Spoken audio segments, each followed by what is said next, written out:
மகா சிவராத்திரி என்னன்னா, நெறைய பேர் என்ன பண்றாங்கன்னா, மகா சிவராத்திரியில இரவு நேரத்தில் உணவு உட்கொள்ளக்கூடாது. நம்ம சிவனை தியானம் பண்ணணும்னு வச்சிருக்கோம். பார்த்தீங்கன்னா, மகா சிவராத்திரி அன்னைக்கு தான் அன்னதானமே போட்டுக்கிட்டு இருக்காங்க. அந்த இடத்துல நம்ம சிவனோட நம்மளும் சேர்ந்து அந்த ஐக்கியத்தோட ஐக்கியமாகுனா, நம்ம மனம் அமைதியா இத உணவு உட்கொண்டோம்னா சாப்பிட்டோம்னா, அது நம்ம உடம்புக்கு மட்டும் இல்லாம ஜீரண சக்திகள் எல்லாமே அஃபெக்ட் ஆகும். அது அப்படி உணவு தானம் அங்க வச்சு பண்ணக்கூடாது. இன்னொன்னு சிவனுக்கு ஆடல், பாடல் நெறைய பேர் பண்றாங்க. சிவராத்திரி அன்னைக்கு தான் ஏன்னா முழிச்சிருக்கிறதுக்காக ஆடல், பாடல் அதெல்லாம் பண்றாங்க. அதுவும் பண்ணக்கூடாது. சிவராத்திரி அன்னைக்கு ஏன்னா சிவன் ஆடல், பாடலுக்குரியவர் தான். அதுக்குன்னு ஒரு நாள் இருக்குது. திருவாதிரையில நம்ம ஆடல், பாடலுடன் தை மாசம் அதாவது மார்கழி மாசத்துல உள்ள திருவாதிரையில் நம்ம ஆடல், பாடலுடன் நம்ம நடராஜருக்கு பண்ணுவோம்.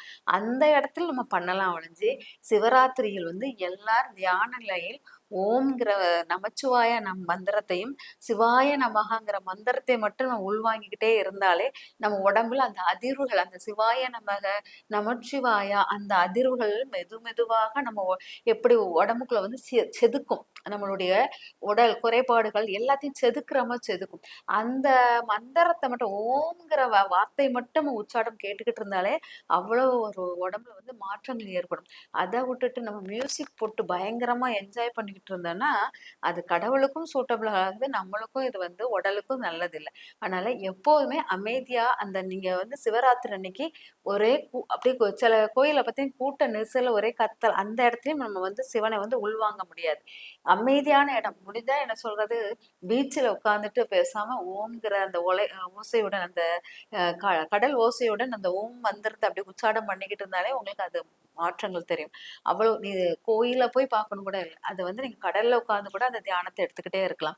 இந்த மாதிரி இல்லாட்ட மலை மேல் உச்சியில உட்கார்ந்து தியானம் பண்ணலாம்.